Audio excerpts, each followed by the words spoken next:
Divorce হয়েছে আজ 10 বছর জামাইয়ের সাথে। আমার বড় জায়ের সাথে ওনার পরকীয়া সম্পর্ক ছিল। সবকিছু সহ্য করে করে থাকতাম। আমার বিয়ে হয় 16 বছর বয়সে। পাইনি কোনো আদর ভালোবাসা, শুধু মারধর করত।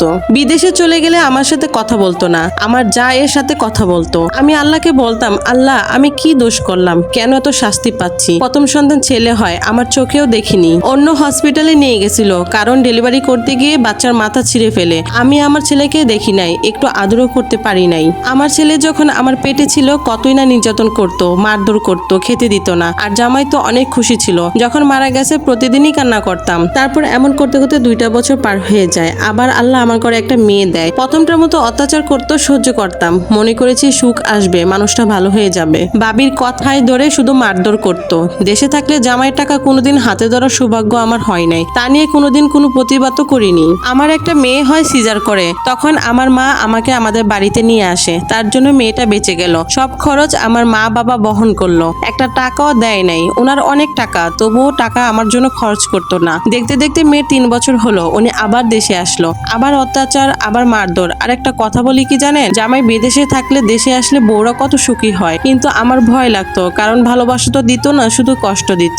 রাস্তার একটা পাগলিও মা হয়, তবে বাবাকে কেউ জানে না। আমিও মা হয়েছি, আমারও মেয়ে হয়েছে, তবে তার জন্য কোনো আদর ভালোবাসা থাকতো না। উনি আবার বাচ্চা নিবে, আমি বলছি আমি কোনো বাচ্চা নিব না। কার জন্য নিব? আপনি তো বিদেশ চলে গেলে আমার খবর নেন না, কোনো টাকা দেন না। এটা বলার পর আমাকে বলে, তুই নিশ্চয়ই কারোর সাথে সম্পর্ক জড়িয়েছিস, তুই বাচ্চা নিতে চাইতেছস না কেন? আবার মারধর শুরু করলো। কেউ ধরতে আসে না। আমার জালরা দাঁড়িয়ে দেখতো, আর ও বলতো জামাইয়ের কথা মতো চলতে হয়। জামাই ভাত খেতে বসতো আমার জালের সাথে, এমনকি একসাথে গোসল করতো, সবকিছু করতো। আর আমি সহ্য করতাম, কারণ আমি কিছু বলতে গেলে আমাকে মারধর করতো। তারপর আমি আবার মা হলাম। আমার 5 মাস পর সে আবার বিদেশে চলে যায়। আবার আগের মতো সব চলতেছে। এমন জীবনকে মেনে নিতে শুরু করলাম, কারণ কিছু করার নেই। মা বোনদের বললাম, কেউ সাহায্য করলো না। বলতো একদিন ঠিক হয়ে যাবে। আসলে কি ঠিক হবে? 8 মাস 22 দিনের মধ্যে আমার বাচ্চা সিজার করাতে হয়। আমার অবস্থা খুব খারাপ ছিল, তবুও মরণ হয় না। আসলে যারা কষ্টে থাকে তারা মরে না। তবে অনেকবার চেষ্টা করলাম, ব্যর্থ হলাম। আবারও মেয়ে হলো, তবে আমি খুশি ছিলাম, নারাজ হই নাই। মাঝখানে একটা কথা বলা হয় নাই। যখন সিজারের জন্য নিয়ে গেছিল, ইনজেকশনটা দেওয়ার আগে ডাক্তারকে বললাম আমি একটু আমার মায়ের সাথে দেখা করব।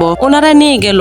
আমার আম্মুর সামনে মাকে জড়িয়ে কান্না করলাম। আমি মাকে বলতেছিলাম, মা আমার কেন মরণ হয় না? আমার কান্না দেখে ডাক্তাররা পর্যন্ত কান্না করেছে। ডাক্তার আমাকে অনেক বোঝানোর পর সিজারে নিয়ে গেল। সিজার করার সময় আমি অচেতন হয়ে পড়লাম। সবাই মনে করেছে আমি মারা গেছি। আমার মা সিজদাতে পড়ে কান্না করতেছিল। আপুরা নাকি জামাইকে কল দিয়ে বলল আমার কথা। উনি উত্তরে বলল, মরলে মরুগা, আমার কি? ওই যে বললাম না, দুঃখিনীদের মরণ নাই। কষ্ট করতে করতে 12 বছর হয়ে গেল বিয়ের বয়স। মেয়ের বড়টার বয়স 6 বছর আর ছোটটার বছর 3 বছর। হঠাৎ উনি দেশে আসে, আমাকে বাড়ি থেকে শহরে নিয়ে যায়। আমি ওনাকে বলি আমি বাড়িতে থাকবো, আপনি টাকা দেন না, খবর নেন না। তারপর ধাক্কা দিয়ে বলে আমি যেটা বলি সেটাই হবে। আচ্ছা, যাওয়ার সময় আমাকে কোনো জিনিস নিতে দেয় নাই, বলতেছে আস্তে আস্তে সব হবে, সব নিয়ে যাব। আমি বুঝি নাই আমার জীবন তো একেবারেই শেষ হয়ে যাচ্ছে। বাসায় আনলো, কোনো জিনিস নাই। আমার মা আমার আপুদেরকে বলছে বাসন ডেক ডেস্কি যা যা লাগে সব নিয়ে আসতে।